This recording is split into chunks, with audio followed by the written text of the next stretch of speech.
Good morning, everybody. It's Wednesday, May 6th. It's our 33rd day of distance learning in our 7th week. And today begins our backwards countdown for the alphabet. Now, Miss Doe sent home in the weekly happenings what you're going to do for every day should you choose to do it. And we'll talk about it at the end of this episode. But just to let you know, since it's the first, you know we're on the letter Y for our letter of the week. So let's get started. I did it on paper today, and parents, if you're going to make your own paper sheet, please don't have them write on blank paper. You want to make lines because we want them to practice the actual shape of the letter, and they do that better when they have an upper and a lower line. And for the lowercase letters, it's important to have the middle dotted line. It's also important to make it large enough to where their hand has to really stretch. We're trying to create muscle memory in the hands, and if they're writing this small, they're really not creating a muscle memory. So that's one of the reasons why typically kids have to write on such big paper. So let's get started. My preppies, I got my smiley face, it's telling me where to start, and I didn't feel like writing in pencil today. I went for a cool color marker. Oh, I see this paper has a space for our name with a line. So I, of course, before I begin, am going to write my name.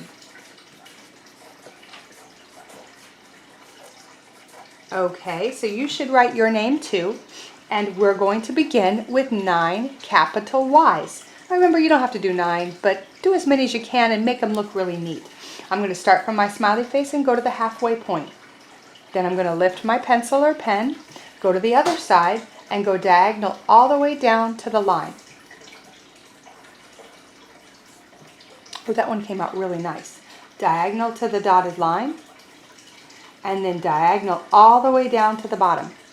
If you go nice and slow, you will create some really nice Y's. Make sure you start at the top line and go to the dotted line, and then start at the top line and go all the way down to the bottom, and try to cross these two lines at the dotted line. And remember that when your line ends, it should be pretty close to where the first one started. Should be a straight line between where you ended your Y and where you first started your Y. Just like we did with the X's. Okay, I think I've done a pretty good job. I'm going to count. 1, 2, 3, 4, 5, 6, 7, 8. Oh no. Now I could try to squeeze a Y in there and it probably would fit, but I don't want to try it. I'm going to move down to the next line. You guys are going to find when you become writers and you're writing sentences that they're going to tell you if you can't fit something in comfortably, move to the next line. And you can see that I have plenty of lines here. So I'm going to do my 9th one on the next line. There we go. Now for my lowercase, I'll write 9 there. For my lowercase, I'm going to put my happy face right here. Because remember, it's the exact same thing, only we start at the dotted line and go to the bottom line. Then we lift our pencil and we start at the dotted line again and we go underneath. This is one of the few letters that goes under the bottom line. To the bottom line, under the bottom line. And you can see I went all the way down to the dotted line on the next row.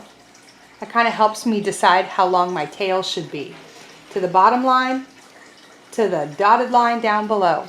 I give it a lot of space. And remember I told you it is possible, if you want, to put a curve on your Y. I'm fine with that. Or you could just do a straight line. Either one is fine with me. Now, I think I should count and see how many I did. 1, 2, 3, 4, 5, 6. I definitely made enough here, but or I definitely made a good start here, but I need 3 more. I need 7, 8, and 9. So I need 3 more. I could do them here. I think I will. As long as I'm careful, I should be okay. All right, so to the bottom, all the way down. There's number 7. To the bottom, all the way down. There's number 8. To the bottom, all the way down. There's number 9. I finished them. Now I'm going to use this paper later when we practice writing our number 9s. That's why I gave myself so many spaces. So for now, we are going to, because it is Wednesday, we are going to make our letter out of Play-Doh. Remember, if you don't have Play-Doh, you can turn on one of my older videos where we talk about making your own Play-Doh, making your own edible Play-Doh. Anyway, when we start, you know we have to make out a long worm. Okay, definitely rolling my worm out here. I want it to be super long, so watch how my hands slide along the worm. And that helps stretch it out so that it's really long. Okay, so I have a long one. I'm going to cut it into some smaller pieces because I definitely don't need it that long. Oh, I may need a little more, so I think I got it all. I have 4 pieces here. A really long one that's a little less, one that's a little less, and one that's a little less. So let's see, we're going to make our first letter, which is our capital Y. I'm going to start and do my first line here. I'll do it like that so you guys can see it. And then I'll take my second one and put it down next to it. Looks like a Y, looks pretty good. Now I'm going to take my smallest piece and I'm going to put it down here. And then when I take my next piece, I think I'm going to curve that bottom. I just like the way it looks. So there's our capital Y and our lowercase y. And by the way, we never curve the bottom of the capital Y. It's just not done. But the lowercase one, it's okay. Now there's one more thing in the weekly happenings for our letter this week. Miss Doe said we could go on a letter hunt. And in the past, I've gone on letter hunts where we just look around the house for different letters. But this time, parents, I decided to step it up a notch. You can do it the traditional way where you just look around, see what letters you can find, and have the kids say the name and the sound, or you can create a little sheet like this. Now I chose 9 letters because 9 is our number of the month. You can choose more or less depending on the enthusiasm for the activity. So here's what I did. I'm going to give the first one to the student. And I'm going to have them write it down. Now this is not a lowercase a, it's a capital A. So on their paper, they are going to write a capital A, just like it is on the paper. You are going to have to read them the next clue because you can see it says, you can find number 2 on a blue chair. Well, if my cameraman will look around the kitchen, he'll show you that in my house, there's definitely a blue chair. These are going to be unique to your household, but I'm going to go look at the blue chairs and look what I found. I found number 2, and it's a lowercase f. So I'm going to write a lowercase f right here, just like it is on the card. And then it says, you can find number 3 on the front door. Well, we're going to have to go to the front door. And I already see it. Our front door has a lot of jackets on it, but if you look at our front door, you will definitely see another one of these cards. So the kids are going to have fun going all around the house. This is a capital E, so I will write a capital E. You may want to give them a clipboard for this since they're going to be roaming around. And the next clue says you can find number 4 in your room by a window. Well, I'm going to have to go into my room.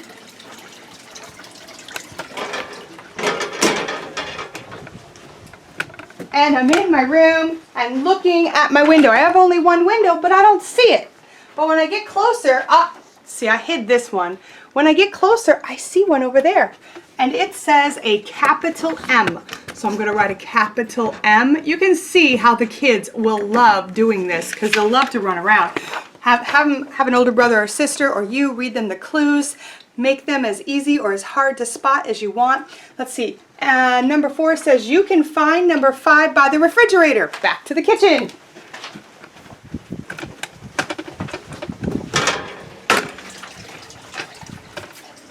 And where did I put it? I'm looking.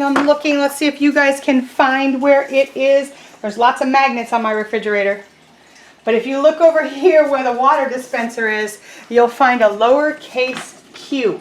So I'm going to make a lowercase q. And the clue says you can find number 6 with your stuffed toys. Well, we don't have a bed full of stuffed toys in this house because my little one is too old for that. But our dogs still play with stuffed toys. So over here in our stuffed toy basket for the dogs, you'll see a lowercase letter C and the clue that says you can find number 7 on a hallway picture. Well, let's go to the hallway.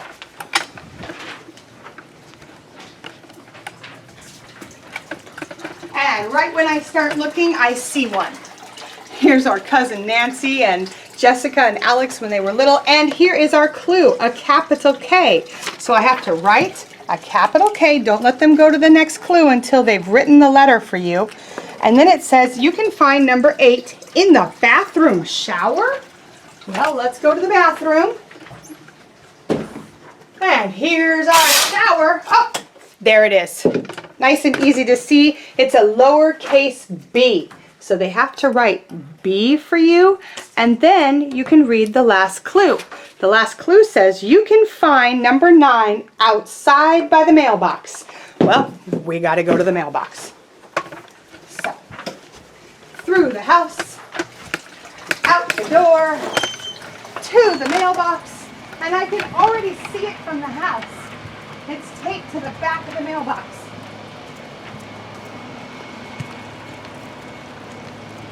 And the last one says, congratulations, as I write my lowercase d.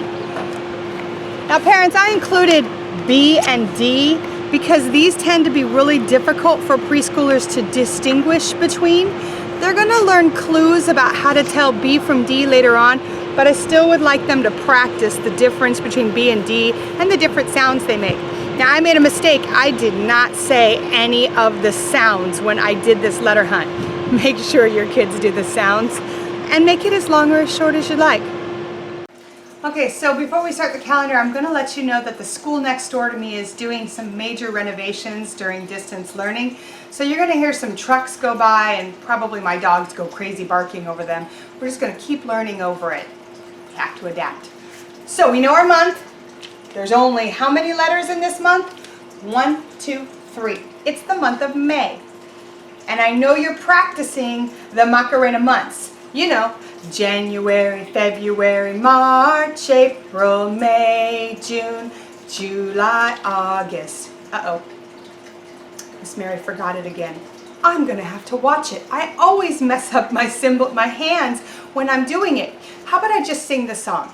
January, February, March, April, May, June, July, August, September, October, November, December, then you turn around. And remember, we try it again. I'm really going to have to practice those hands motions. You know Miss Mary makes mistakes. So our days of the week, we have Sunday, Monday, Tuesday, Wednesday, Thursday, Friday, and Saturday. We were doing a pattern, and I think yesterday we discovered the pattern was starting to show up. Let's take a look. We have daisy, tulip, tulip, bluebell. Daisy. Do you think you know what this one's going to be? I see the daisy twice, and that lets me know that the pattern has started over again. So make your guess as to what you think today's is going to be, and we'll put it up on the board. That's right. If you guessed tulip, you got it right. So look at this pattern. We have daisy, tulip, tulip, bluebell. Daisy, tulip. We'll have to see what happens tomorrow to see what that is. Now I know you guys can count. I know you can count to 6. So I want to hear my preppies nice and loud, so loud at your home that I stop what I'm doing and say, I think someone's counting. 1, 2, 3, 4, 5, 6. That wasn't too hard, was it? Let's go over what today is. Today I'm going to put the little hat right here on today, and we're going to go up to the only day of the week that starts with W, Wednesday. Today is Wednesday. So let's look at yesterday, which we know is the day that comes in front of today. It already happened. So I'm going to put the little hat there, and yesterday was, we have 2 days of the week that start with T, but we have Tuesday. So yesterday was Tuesday. And now we're going to look at Tomorrow hasn't happened yet, so we're going to go to the empty spot because it hasn't happened yet and we don't have a date there. Tomorrow will be the other T word. And remember, when T and H work together, we have to stick our tongue out when we say the sound. Thursday. Tomorrow will be Thursday. Now let's of course go outside and take a look at the weather. Ooh, I wasn't expecting this. I was expecting bright blue skies. And they're still bright blue, and I do see a beautiful sun up there, but I see some other stuff too. So let's come on in and look at our choices.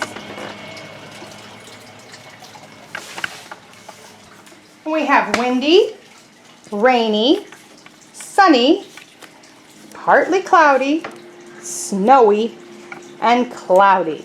Now, I was gonna reach for sunny, but I see some clouds out there, so now I'm torn. Which one do I choose?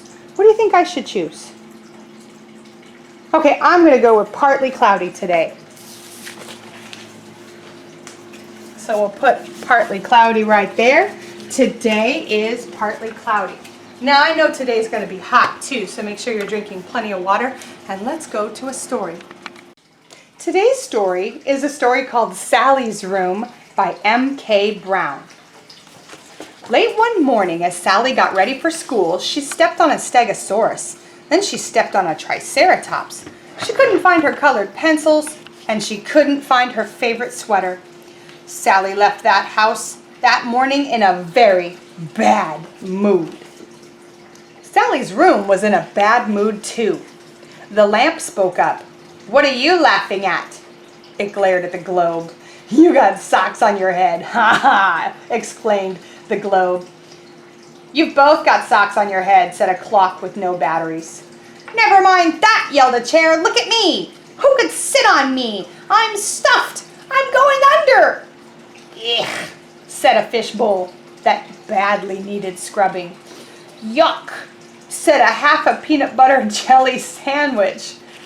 "That's nothing," said the bureau. "Just look at that bed."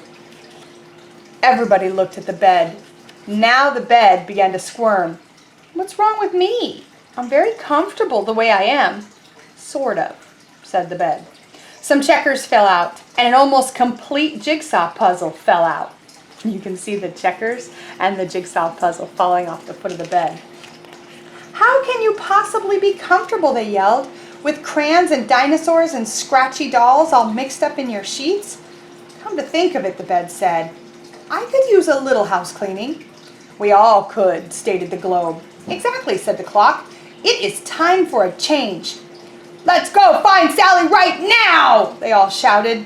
"Let's tell her just how we feel." Wait a minute, do you remember where Sally went? I think she went to school. Let's see. Oh my goodness. Sally's messy room marched out the door and down the street, through the center of town, past the corner market, past the library, past the fire station, and up the long driveway to school. People almost fainted when they saw it. Even dogs and cats ran away fast. Well, that cat's not running away fast, but yeah. At the school, the custodian got excited and fell into a bush. The principal screamed, "Ah!" Squeezing through the front door was not easy, but Sally's room was determined. It got in. Down the hall and up the stairs it went, looking for Sally. The teacher, Miss Locati, had just asked the class, "What is the capital of Brazil?" Sally knew the answer was Brasilia. She raised her hand.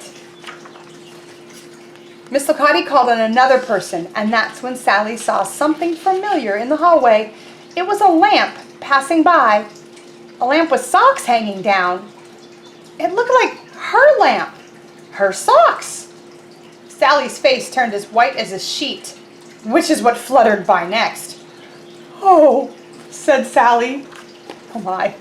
"Oh," said Mrs. Locati when the door burst open and an unmade bed fell in.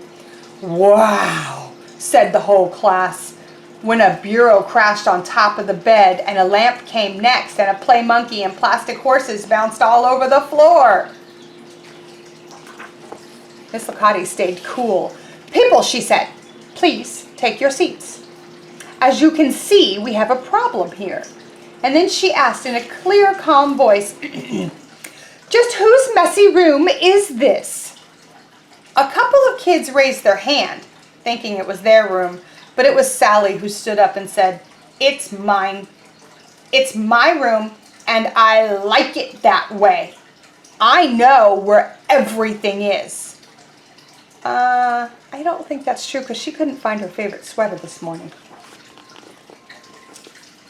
"Yes," said the lamp, "it's your room, but you can't ever find anything." "I can too," answered Sally.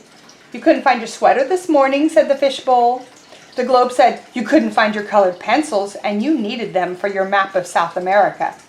Now Sally didn't know what to do. She stared out the window. "Wait a second," said the clock. "Look at Sally's desk." What a surprise! Sally's desk was very tidy.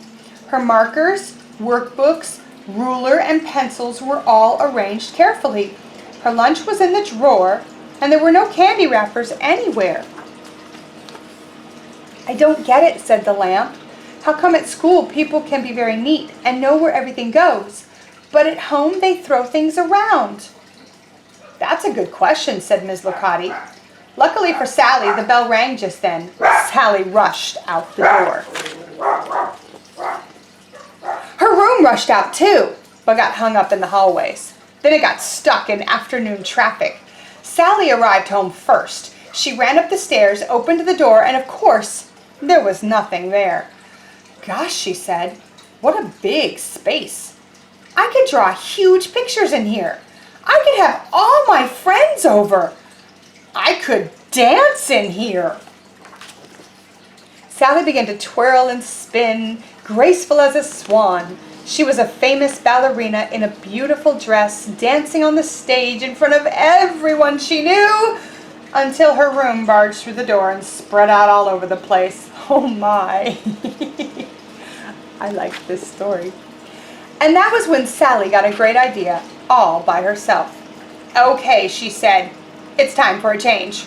I have important things to do. I need more room in this room." The first thing Sally did was find a large box for toys and clothes to give away. She packed them carefully so that other children would like them. "This game was fun when I was little," Sally thought, "but now it's boring." Then she picked up all the underwear, socks, pajamas, shirts, shorts, skirts, pants, dresses, and blouses that needed washing. They went into a big laundry bag. Now she could see the floor again. Sally cleaned the fishbowl and fed the fish. They liked it. She arranged the horses and dolls on a shelf where she could admire them. She put her art supplies in one place so she could make drawings or clay monsters whenever she wanted. The books went into a bookcase. She gave the clock a battery. She made the bed. That's when she found her colored pencils. That's when she found her favorite sweater. As Sally put each thing away, the room began to feel big again. It was a place where anything could happen, especially dancing. When it was time for bed, Sally snuggled in her clean, soft sheets. She was tired. "I still don't have a light bulb," said the lamp. "Oh well," answered the globe. "Nobody's perfect." Sally fell asleep that night in a very good mood. Well, ladies and gentlemen, if your room looks anything like Sally's room, maybe you have the time this week to give it a good cleaning so you have room to do whatever you want in it. So here we are at math. We're going to practice the number 9. I put my happy face here. I'm not going to use the rest of this line because the tails kind of get in the way. Now when you're writing, that's okay. You can find a way to write around the tails. But for practice, I wanted to start on a new line. So we're going to go around like the letter C, up and down. We do not take our pen off the paper. Around, up, and down. And you can see what I did on my first one. I kind of tilted my line. It should be straight up and down. Around, up, and down. Should be straight up and down. Around, up, and down. It should not go past the bottom line, and it should not float up in the air. Uh-oh. Okay, I just said it shouldn't float, so I'll finish that one. around, up and down, around, up and down, around, up and down. Let's see. 1, 2, 3, 4, 5, 6, 7, 8. Once again, it's the same rule I had up here. I really could squeeze a 9 in there, but we have so much room and I don't see the point. So I'm going to do my last 9 around, up and down here instead of trying to squeeze it in. So here are my 9 nines, and today we're going to write a tally. We're going to do it a little different than we're used to. You guys know I have my tally box here, and we know how to put in the lines, go across the first 5 first. Today we're going to do it on this piece of paper. So when we make our lines, 1, 2, 3, 4. Now there's 5 spaces on that box, but this time we're going to change it a little. We're going to put our number 5 diagonal across. And we do this in groups of 5 so it's easy for us to see the number 5. But since we're going to the number 9, we're not done yet. So I'm going to go down below. I have 1, 2, 3, 4, 5, 6, 7, 8, 9. Now if we were doing the number 10, I would put 1 more diagonal. But we're not doing the number 10. We're stopping at the number 9. So this is how you draw a tally for number 9. Now let's see. Oh, the last thing we are supposed to do is in the weekly happenings, Miss Doe asked if we could count to the number 9 in different ways. So I'm looking, and she has really fast, really slow, really loud, and really soft. Well, let's see if I can do fast first. You guys ready? Because it's going to be fast. 1, 2, 3, 4, 5, 6, 7, 8, 9. Not bad. How about slow? 1, 2, 3, 4, 5, 6, 7, 8, 9. Oh, that was pretty slow. How about loud and soft? Okay, plug your ears because it's about to get loud. 1, 2, 3, 4, 5, 6, 7, 8, 9. I did that so loud, I think I annoyed the cat. Well, because I annoyed him or her. Let's see if I can do it really soft. 1, 2, 3, 4, 5, 6, 7, 8, 9. I think it worked. I think I stopped annoying the cat. We'll see if you could do your different counting methods. And remember, you can also count in another language if you know another language. Have fun learning a new language if you don't. That's it for math. So for art today, we're going to do a little marble art. And if you don't have a marble, you can always use a grape. I have some bells that I have from Christmas crafts that you can use. If you're desperate, you can use a glue stick that you cut a piece off of and then just try and round it. It just has to be something that rolls. And if you really have nothing else, grab a small piece of Play-Doh. Actually, you're going to need 3 because we're going to use 3 colors. You'll have to use 1 for each color. And turn that into a ball. You probably won't be able to use the Play-Doh again, so you'll throw it away after you do this. But anyway, we're going to do some marble art today. And we're going to do, this is what it's going to come out looking like. This is one I already made. A clam. It's a sea creature that the shell houses the animal on the inside. And you guys can definitely do some Google searches to find out more about clams. But anyway, here's what you're going to need. You're going to need a paper plate.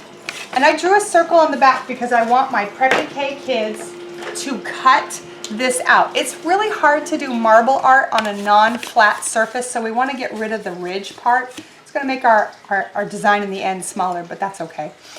You need a pair of scissors. You need a marble or something round, and you need a bucket, a flat bucket. or a flat area that you can pick up that you don't mind, like a cereal box, if you cut out the side of a cereal box, that you can roll things around in so that the paint stays in a contained area. You can see the paint goes pretty far. This is what I got from just doing the one I did as an example. So, oh, and you're gonna need 3 kinds of paint.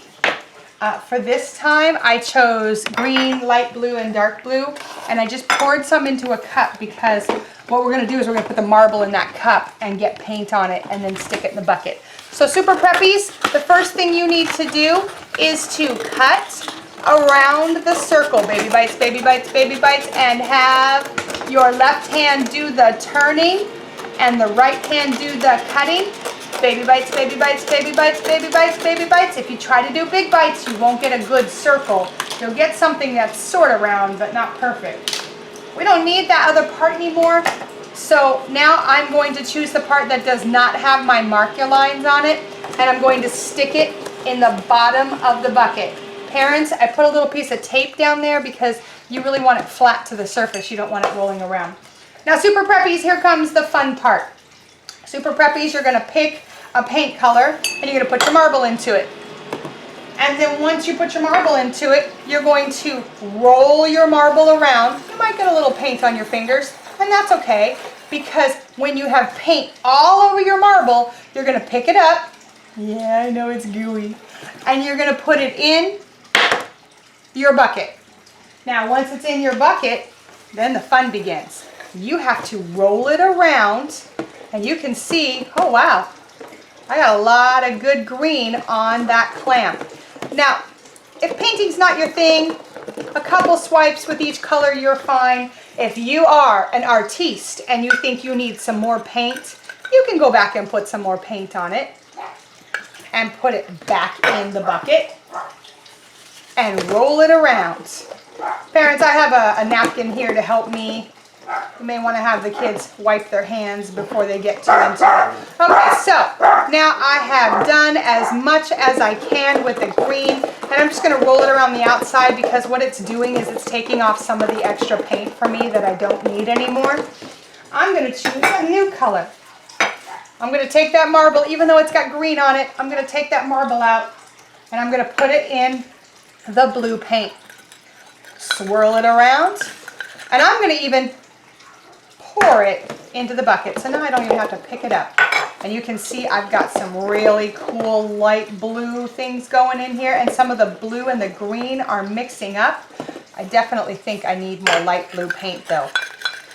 I had so much good green paint. I want lots of light blue paint too. All right, I think I'm ready for my next color. So I'm going to take my dark blue.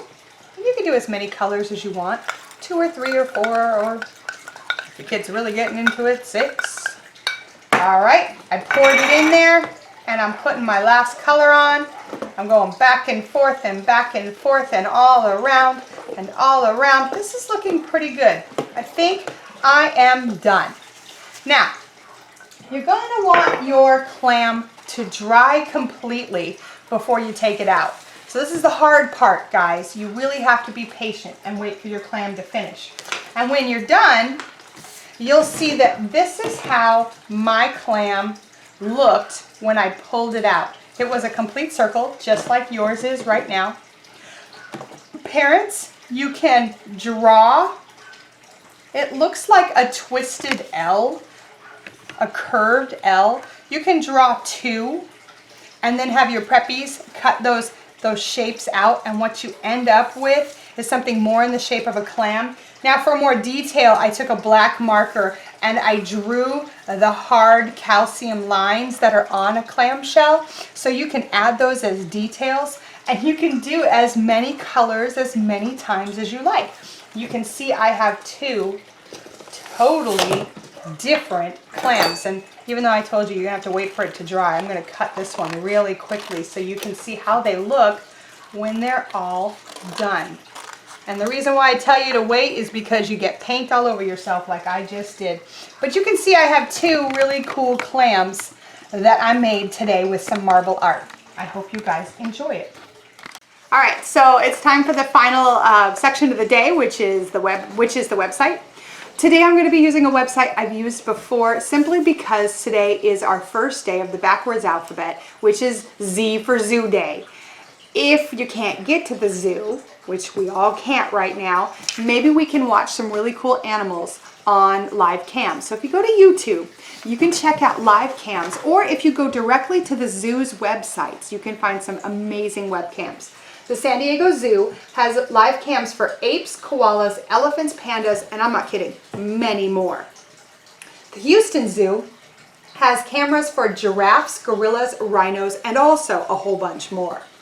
The Atlanta Zoo only has a live cam for pandas, still a good one worth checking out. The Denver Zoo has a baby rhino cam. I have not seen that one yet, and I'm looking forward to it. The Smithsonian National Zoo in Washington, D.C. has all kinds of really cool cams, but what got me the most was the naked mole rats. There's two cameras, there's two different angles, and sometimes it's hard to see the animals on these cams, but still, check them out once or twice a day. If you know an animal is nocturnal, these are live cams. They don't turn them off at night. So maybe before bedtime you can check out some of the animals too. In addition to the naked mole rat, the Smithsonian Zoo has cheetah cubs, lions, pandas, and elephants. It might be really good if your child is a panda fan to check out the panda cam at the San Diego Zoo, the Atlanta Zoo, and the Smithsonian National Zoo and see the different pandas. Now I know if you go on YouTube or if you go to their website, oftentimes they have a section where a zoo professional will have a talk about that particular animal, and you can learn some really cool facts about the animals. Sometimes they're even posted live, and you can ask your own questions to the person who works at the zoo. So definitely enjoy Zoo Day. Spend some time at the zoo virtually. Have a happy Wednesday. Have just a great day, and I'll see you tomorrow. Oh, and one last thing. I want to say thank you to my friends who did send a picture to their teacher of flowers. I heard from a couple teachers and they were thrilled. Don't forget, today is the day you want to send them something that you learned at school, like sing the ABC song, or even better, do the Macarena Months with Dr. Jean, where it's on YouTube and you're singing along with it. Have mom or dad videotape it. You can do the letter dance song. You can do letter size. You can do alphabet in my mouth. Sing one of the songs you've learned and have your parents tape it and have them send it to your teacher. Oh, they'd be so excited to know that you learned something in Prep EK class.